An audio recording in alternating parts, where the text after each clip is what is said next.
तो hello dear student, कैसे हैं सारे के सारे। आशा करते हैं सभी लोग बढ़िया ही होंगे।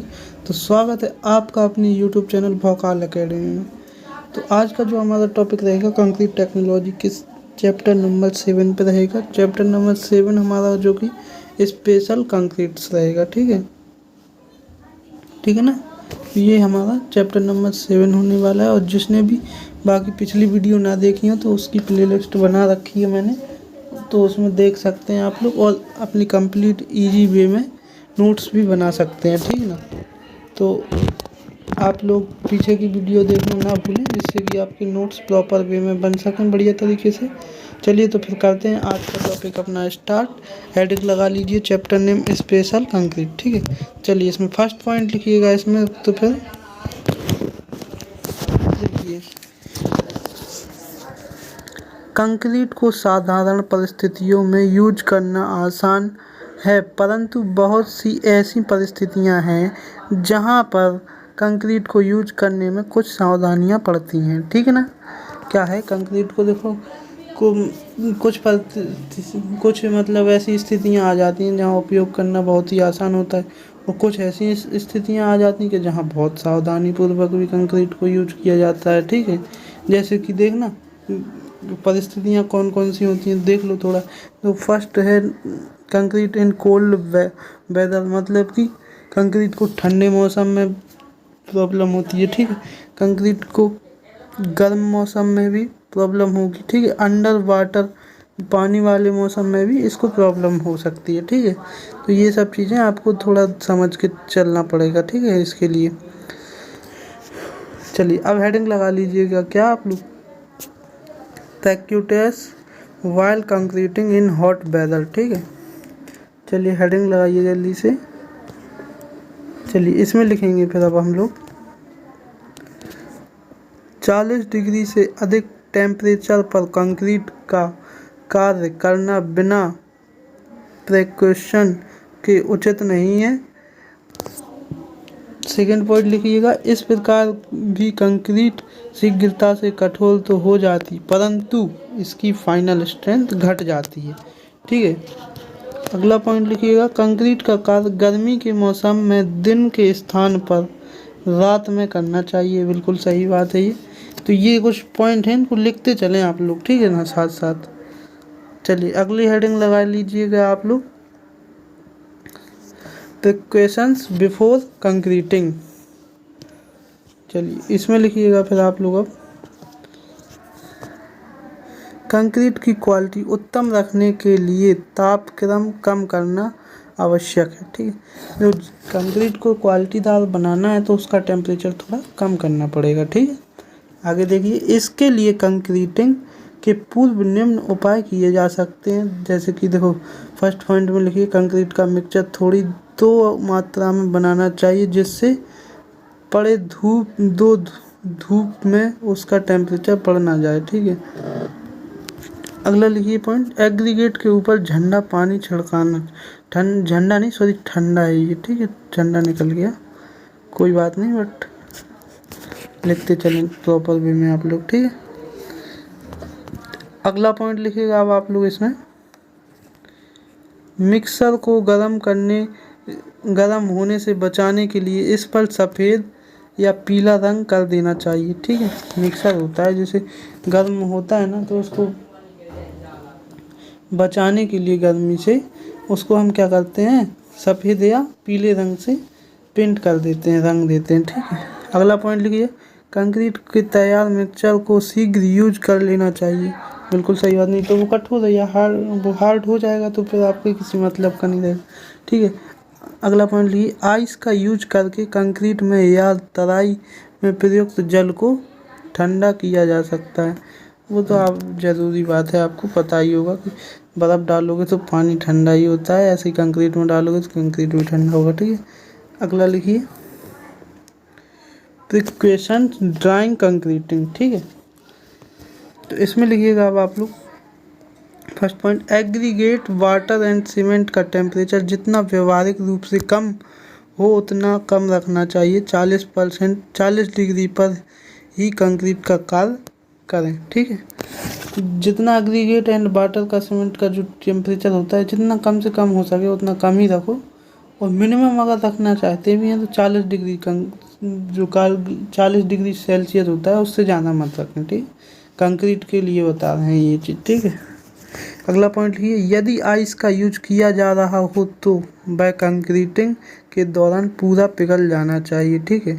अगर बर्फ़ का यूज कर रहे हैं तो कंक्रीटिंग का जो उपयोग है उसमें पूरा पिघल जाना चाहिए, ठीक है। अगला पॉइंट लिखिए, रेनफोर्स्ड स्टील फॉर्मवर्क व एग्रीगेट पानी डालकर ठंडा कर लेना चाहिए, ठीक। अगला पॉइंट लिखिएगा अब आप लोग इसमें,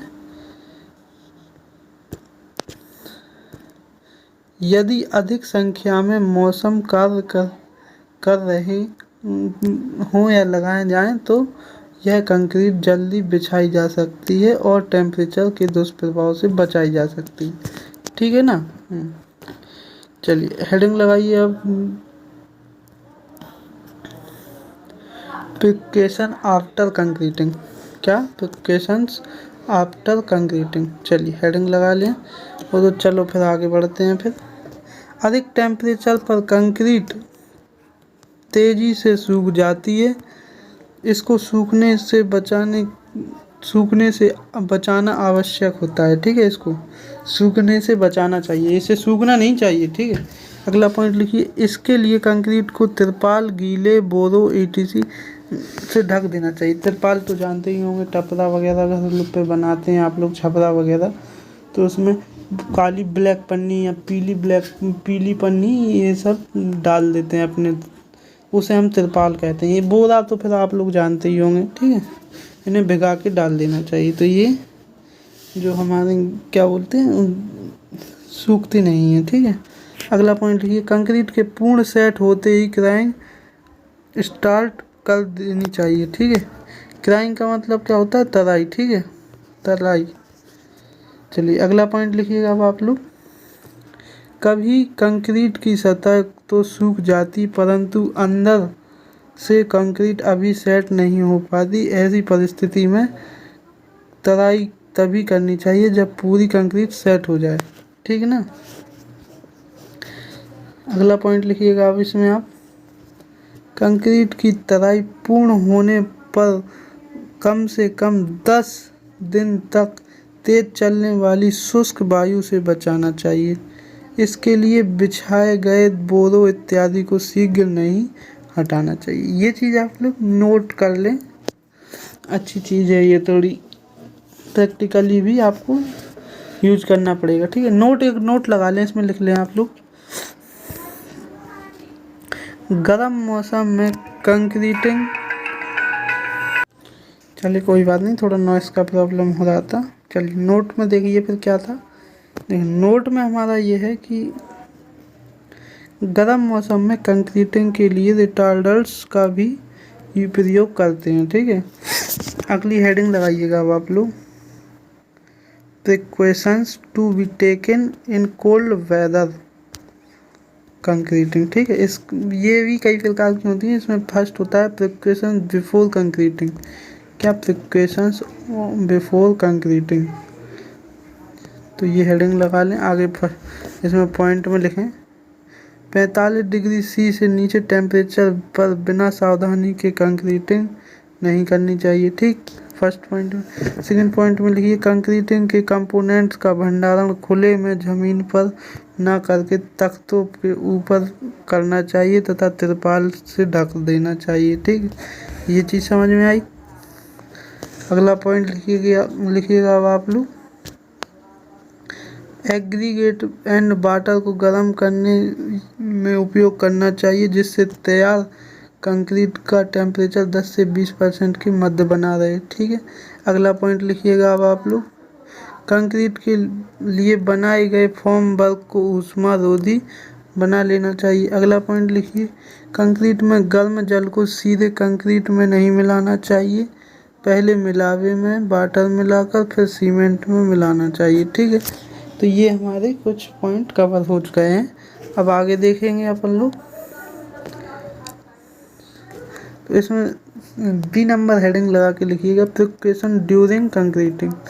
ठीक, देखो तो फर्स्ट पॉइंट लिखिएगा अब आप लोग इसमें, प्रबलन इस्पात तख्ताबंदी आधार सतहें तब सभी अगर बर्फ जमी है तो साफ कर लेनी चाहिए। ठीक, सेकंड पॉइंट लिखिए, तुबार ग्रस्त कंक्रीट को तुरंत निकाल लेना चाहिए।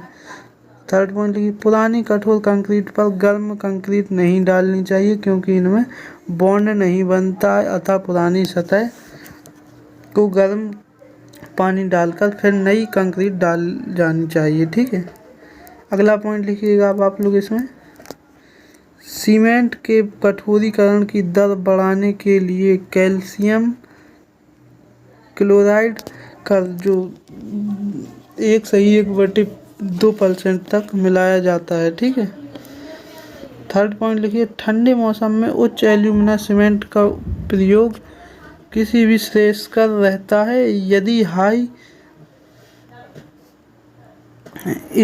एसी यूज किया जा रहा हो तो अन्य कोई एडमिक्सचर यूज नहीं करना चाहिए। ठीक है, सी हेडिंग लगाएंगे अब आप लोग, प्रिकॉशंस आफ्टर कंक्रीटिंग। ठीक है, इसमें फर्स्ट पॉइंट लिखिएगा, कंक्रीट का टेम्परेचर बनाए रखने के लिए फॉर्म वर्क को ऊष्मारोधी बनाया जाना चाहिए।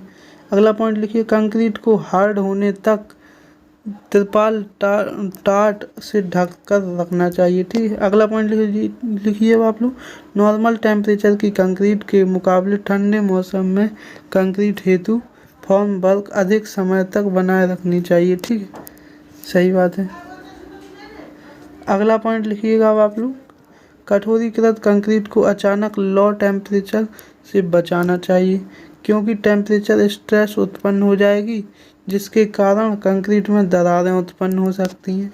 अगला पॉइंट लिखिएगा, ठंडे मौसम में लकड़ी फॉर्म वर्क उपयुक्त रहती है क्योंकि यह ऊष्मारोधी होती है। चलिए अब नोट में लिखिएगा अब आप लोग, ठंडे मौसम में कंक्रीटिंग के लिए एक्सेलरेटर का भी उपयोग करते हैं। ठीक है, कुछ पॉइंट और हैं नोट्स में, वो लिख लें आप लोग। यदि 5 डिग्री सेल्सियस से नीचे टेम्परेचर पर कंक्रीटिंग की जा रही है तो वह कोल्ड मौसम ठंडे मौसम कंक्रीट कहलाता है। ठीक है, ठंडे मौसम का कंक्रीट कहलाएगा, ये चीज़ समझ लें आप लोग। 5 डिग्री से नीचे अगर टेम्परेचर है कंक्रीट का तो आप समझ सकते हैं कि ठंडा कंक्रीट मौसम चल रहा है। ठीक है, अब अगला पॉइंट लिखिए इसमें, जितना टेम्परेचर कम होगा उतना हाइड्रेशन सुस्त होगा। ठीक है, और कंक्रीट उतनी देरी से स्ट्रेंथ ग्रहण करेगा। ठीक है ये चीज़। हाँ चलो आगे बढ़िए अब आप लोग देखिए, अब इसमें लिखेंगे हम लोग, हेडिंग लगाएंगे अंडर वाटर कंक्रीटिंग। क्या लगाएंगे हेडिंग, अंडर वाटर कंक्रीटिंग। चलिए तो ये रही है हमारी हेडिंग। चलिएगा इसमें लिखेंगे अब हम लोग पॉइंट लगा के। फर्स्ट पॉइंट में लिखिए, जब कंक्रीट को जल के अंदर डालना हो तो विशेष सावधानियां रखनी पड़ती हैं। इस प्रकार के कंक्रीट में फ्लोबिलिटी अधिक होना चाहिए। ठीक है, अगला पॉइंट लिखिए, इसका स्लम्प 150 से 180 mm के बीच होना चाहिए तथा सीमेंट की मात्रा अधिक रखनी चाहिए। ठीक है, इसमें अगला पॉइंट लिखिएगा, फाइन एग्रीगेट की मात्रा कुल एग्रीगेट के 45 से 50% के बीच होना चाहिए। ठीक है, अगला पॉइंट लिखिएगा आप लोग इसमें, आप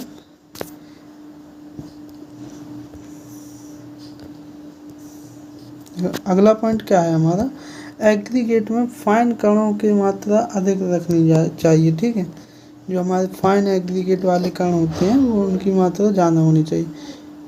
अगला पॉइंट लिखिए, कोल्ड एग्रीगेट की माप 20 से 40 mm होनी चाहिए। एग्रीगेट में लोड की मात्रा बिल्कुल नहीं होनी चाहिए। ठीक है, ये अगले पॉइंट में लिखना है आपको। अब आप लोग हेडिंग लगा लें, अंडर वाटर कंक्रीटिंग के मेथड। ठीक है, अंडर वाटर के कई मेथड होते हैं, वो देख लो थोड़ा एक बार। देखो, एक तो हमारा होता है कजन और कॉपर डैम मेथड, ठीक है, कजन और कॉपर डैम मेथड। दूसरा ट्रेमाई मेथड, बकेट मेथड, प्लेसिंग इन बैग्स, ये कई सारे मेथड होते हैं। और ये होता है परफेक्ट कंक्रीट, ठीक है। तो इसमें कई, चलिए तो अब अपन लोग लगाएंगे फर्स्ट हेडिंग और सभी मेथडों के बारे में थोड़ा डिटेल से जानकारी लेंगे, ठीक है। तो इसमें लिखिएगा आप लोग कॉफ़ी डैम मेथड, क्या, कॉफ़ी डैम मेथड। तो इसमें चलिए फिर देखिए, तो इंग्लिश वाले बच्चे हैं इंग्लिश में लिख लें वो, ठीक है। A copper dam is an insulation vault within a body of water to allow the enclosed area to be pumped out, ठीक है। फर्स्ट पॉइंट लिखिएगा आप लोग इसमें, the pumping creates a dry working environment so that the work can be cried out safely, ठीक है। इसमें अब नोट लगा के थोड़ा एक चीज़ लिख लें आप लोग कि यह कोई विशेष विधि नहीं है, ठीक है, ये कोई ज़्यादा यूज वाली विशेष विधि नहीं है, ठीक है। इसका नॉर्मल यूज किया जाता है, इतना कुछ वो नहीं है इसका, ठीक है। हाँ चलिए अब हम लोग देखेंगे ट्रेमाई मेथड, क्या, ट्रेमाई मेथड। इसमें हेडिंग लगा लीजिएगा अब आप लोग, ट्रेमाई मेथड। चलिएगा इसमें लिखेंगे ट्रेमाई एक जलरोधी पाइप है जिसका व्यास 240 mm होता है। इसके ऊपरी सिरे पर फ्यूनल के आकार का एक हॉपर लगा होता है। इसमें देखो अब फर्स्ट पॉइंट में लिखेंगे हम लोग, इस विधि द्वारा कंक्रीटिंग करते समय ट्रेमाई पाइप को जल व वायु से खाली कर देना चाहिए। अगला पॉइंट लिखेंगे, प्रारंभ में ट्रेमाई पाइप के नीचे एक पेपर प्लग प्रवेश किया जाता है, ठीक है। अगला पॉइंट लिखिएगा अब आप लोग इसमें, जब हॉपर कंक्रीट से बाहर जाता है तो वह दबाव के द्वारा ताज़ी कंक्रीट को नीचे धक्का देता है, ठीक है। हाँ अब अगला पॉइंट लिखिएगा अब आप लोग, जिससे ट्रेमाई पाइप में कंक्रीट पानी को धक्का देकर बाहर निकाल देती है तथा उसकी जगह पाइप कंक्रीट में भर जाती है। अगला पॉइंट लिखिएगा, अब पाइप को कुछ ऊपर तक उठाकर कंक्रीट को बिछा देते हैं, ठीक है। ये चीज़ें हैं आपकी, थोड़ा तो लिखते चलें, पॉइंट बाय पॉइंट लिखवा रहे हैं जिससे कि आपको लर्न करने में कोई प्रॉब्लम ना हो, ठीक है। अगली तीसरी हेडिंग लगाइए, इसमें लिखेंगे अब हम लोग डंप बकेट प्लेसिंग, क्या, डंप बकेट प्लेसिंग। चलिए तो इसमें फर्स्ट पॉइंट लिखिए, इस विधि में विशेष प्रकार की बुकेट का यूज होता है। इस बुकेट में निचली सतह पर ड्रॉप बॉटम गेट्स लगा देते हैं, ठीक। सेकंड पॉइंट लिखिए, बुकेट को कंक्रीट से भरकर ऊपरी सतह के कैनवास के कपड़े से ढककर क्रेन की हेल्प से जल के अंदर ले जाया जाता है, ठीक है। अगला पॉइंट लिखिए, और जहाँ कंक्रीटिंग करनी होती है वहाँ किसी व्यवस्था द्वारा ड्रॉप बॉटम गेट को खोलकर कंक्रीट बिछा दी जाती है, ठीक है। तो ये चीज़ें हैं हमारी, क्या, डंप बुकेट प्लेसिंग की। अब हम लोग देखेंगे प्लेसिंग इन बैग्स, ठीक है। तो इसमें भी कुछ पॉइंट हैं, एक या दो पॉइंट ही रहेंगे इसमें, ज़्यादा नहीं रहेंगे, छोटा है ये टॉपिक। चलिए तो थोड़ा रुकिए, हेडिंग लगा लीजिएगा आप लोग, प्लेसिंग इन बैग्स, क्या, प्लेसिंग इन बैग्स। चलिएगा अब आप लोग लिखिएगा इसमें, इस मेथड में गनी बैग्स को 2/3 कंक्रीट भर कर ऊपर से बांध दिया जाता है, ठीक है। अगला पॉइंट लिखिए, अब इन बोरों में गोताखोरों की हेल्प से पानी की सतह के नीचे बिछा दिया जाता है, ठीक है। तो ये चीज़ हमारी किसके लिए थी, प्लेसिंग इन बैग्स के लिए, ठीक है। अब हम लोग हेडिंग लगाएंगे प्रीपैक्ड कंक्रीट, क्या, प्रीपैक्ड कंक्रीट। चलिएगा तो चलिए इसमें फर्स्ट पॉइंट लिखिए, इस विधि के प्रारंभ में कॉल्ड एग्रीगेट को पहले से पैक करके बिछाया जाता है तथा इसको भली भांति कंपैक्ट भी कर लिया जाता है, ठीक है। अगला पॉइंट लिखिए, अब इसके बाद सीमेंट मोर्टर की ग्राउंडिंग मशीन द्वारा कर दी जाती है ठीक है। अगला पॉइंट लिखिए, सीमेंट मोर्टार पानी का स्थान लेकर कंक्रीट के रंध्रों को भर देता है। ठीक, हाँ चलिए, तो अब आप लोग हेडिंग लगाइए स्पेशल टाइप्स ऑफ कंक्रीट। ठीक है, क्या स्पेशल टाइप्स ऑफ कंक्रीट, देखिए फिर अब आप लोग, तो देखो कंक्रीट एक बहुउपयोगी पदार्थ है, परंतु इसमें कुछ कमियां हैं, जैसे टेंसाइल स्ट्रेंथ कम होना, permeability, chemical attack, less durable and shrinkage. ठीक है, ये चीज़ कुछ कमी है इसमें। ठीक है, अगला पॉइंट लिखिए, कंक्रीट के गुणों को में सुधार करने के लिए विशेष प्रकार के कंक्रीट बनाए जाते हैं। ठीक है, विशेष प्रकार के कंक्रीट देख लीजिए आप लोग कौन कौन से हैं। फिर देखो, फर्स्ट है हमारा हाई स्ट्रेंथ कंक्रीट। ठीक है, सेकंड देख लीजिएगा अब आप लोग, सेकंड है फाइबर रेनफोर्स्ड कंक्रीट। थर्ड देख लीजिएगा पॉलीमर कंक्रीट। फोर्थ देख लीजिएगा रीडेक्स रेडी मिक्स कंक्रीट। तो ये कुछ ऐसे आपके कंक्रीट हैं जिनको बारे में कल चर्चा करेंगे। अब हम लोग इतना हम लोगों ने कर लिया है, आज पर्याप्त है आज का लेक्चर आपके लिए। और सभी लोग आशा कर रहे हैं नोट्स बनाते चल रहे होंगे साथ साथ, तो नोट्स ज़रूर बनाते चलें। तो कल का जो टॉपिक रहेगा वो हमारा कंक्रीट टेक्नोलॉजी का पार्ट 7 रहेगा, उसमें हाई स्ट्रेंथ कंक्रीट से स्टार्ट करेंगे हम लोग। ठीक ना, हाँ चलिए, तो फिर आप लोग को वीडियो पसंद आया हो तो शेयर जरूर कर दें भारी मात्रा में अपने दोस्तों मित्रों के साथ, सभी के साथ, और चैनल को सब्सक्राइब करना जरूर ना भूलें। ठीक है, चलिए तो फिर मिलते हैं नेक्स्ट लेक्चर के साथ। जय Hind, Vande Mataram, take care friends.